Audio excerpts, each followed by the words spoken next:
السلام علیکم اسٹوڈنٹس، آج میں آپ کو stopping by words on a سنوئی evening poem کی سمری ریڈنگ کر کے بتاؤں گی تاکہ آپ اس کو اچھی طرح سمجھ سکیں اور اچھے طریقے سے یاد کر سکیں۔ تو چلیں شروع کرتے ہیں۔ Stopping by words on a سنوئی evening is a simple and thought provoking poem. Thought provoking, سوچنے پر مائل کرنے والی۔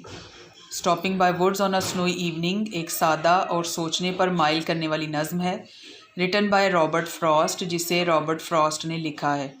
ان دس پوئم، اس نظم میں، دا پوئٹ ڈسکرائبس، شاعر بیان کرتا ہے، ڈسکرائبس بیان کرتا ہے، the conflict between love of nature and call of social responsibilities, فطرت سے محبت اور معاشرتی ذمہ داریوں کی پکار کے درمیان فرق یا اختلاف کو۔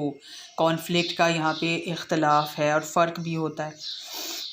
کال، پکار، یعنی انسان جو ہے وہ فطرت کی خوبصورتی کو انجوائے کرنا چاہتا ہے، لیکن جو اس کی رسپانسبلٹیز ہیں وہ اس کو ایسا کرنے نہیں دیتی، اس لیے دونوں میں تضاد پایا جاتا ہے۔ آن اے ڈارک ونٹر ایوننگ، ایک تاریک سردیوں کی شام کو، دا نریٹر یعنی بیان کرنے والا، راوی یعنی کہ شاعر جو ہے، the narrator stops his little horse, بیان کرنے والا اپنے چھوٹے گھوڑے کو روکتا ہے، ٹو واچ سنو فالنگ، برف باری کو دیکھنے کے لیے، ان دا ووڈز، جنگل میں۔ فائنڈنگ دیٹ، یہ پتہ چلنے پر کہ، دا اونر آف ووڈز، کے جنگل کا مالک، اونر مالک، از ایبسینٹ، غیر حاضر ہے، ہی اسٹیز دیئر، وہ وہیں پر رک جاتا ہے، اسٹیز رک جاتا ہے، to relish isolation and beauty of nature, relish enjoy کرنا، لطف اٹھانا، آئسولیشن تنہائی، وہ وہیں پر رک جاتا ہے فطرت کی خوبصورتی اور تنہائی کو سے لطف اٹھانے کے لیے۔ دا ہارس از کنفیوزڈ، گھوڑا پریشان ہے، ایٹ اسٹاپنگ، فار اوے، اتنی دور رک جانے پر، فرام اینی فارم ہاؤس، کسی بھی فارم ہاؤس سے، یعنی کسی بھی فارم ہاؤس سے پرے، وہاں پہ کوئی فارم ہاؤس نہیں تھا دور دور تک، تو کسی بھی فارم ہاؤس کے بغیر اتنی دور رک جانے پر گھوڑا پریشان ہوتا ہے۔ دیئر فور، اس لیے، he shakes his harness bells, shakes ہلاتا ہے، وہ اپنی ساز کی گھنٹیاں ہلاتا ہے، ہارنیس بیلز جو اس کے گلے میں گھنٹیاں ہوتی ہیں، اردو میں اسے ساز کی گھنٹیاں کہتے ہیں۔ ٹو آسک، یہ پوچھنے کے لیے، if there is some mistake, کہ کوئی غلطی تو نہیں، یعنی وہاں رک کے کوئی غلطی تو نہیں کی ہے۔ ناؤ دا نریٹر ریئلائزز، اب نریٹر جو ہے، جو راوی جو ہے، وہ اسے احساس ہوتا ہے، ریئلائزز، احساس ہوتا ہے، دا پل آف آبلیگیشنز، ذمہ داریوں کا،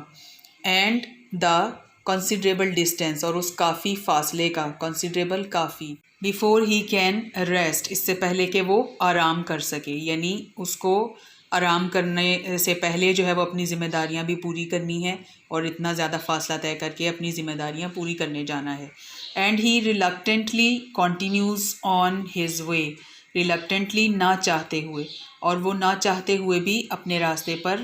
چلنا جاری کر دیتا ہے، چلنا شروع کر دیتا ہے، یعنی چلنا وہ مسلسل جاری رکھتا ہے۔ ان شارٹ، مختصر یہ کہ، دا پوئم ٹرمپٹس، تعریف کرنا، یہاں پہ ٹرمپٹ جو ہے وہ ایز ورب یوز ہوا ہے، ویسے یہ ایک ساز کا نام ہے، شہنائی کہتے ہیں اردو میں اس کو، وہ ناؤن ہے لیکن یہاں پہ ایز ورب یوز ہوا ہے۔ The poem trumpets the beauty of nature, poem جو ہے، نظم جو ہے وہ فطرت کی خوبصورتی کی تعریف کرتی ہے، and hints at the need, اور اس ضرورت کی طرف اشارہ کرتی ہے، ہنٹس ایٹ، اشارہ کرنا، ٹو کیری آن، کہ جاری رکھا جائے، the daily affairs of life, زندگی کے جو روزمرہ کے معاملات ہیں ان کو، یعنی روزانہ کے جو ہمارے معاملات اور کام ہیں ان کو جاری رکھنے کی ضرورت پر پوئم جو ہے وہ اس طرف اشارہ کرتی ہے۔ The world of fantasy is very inviting, fantasy, تصوراتی،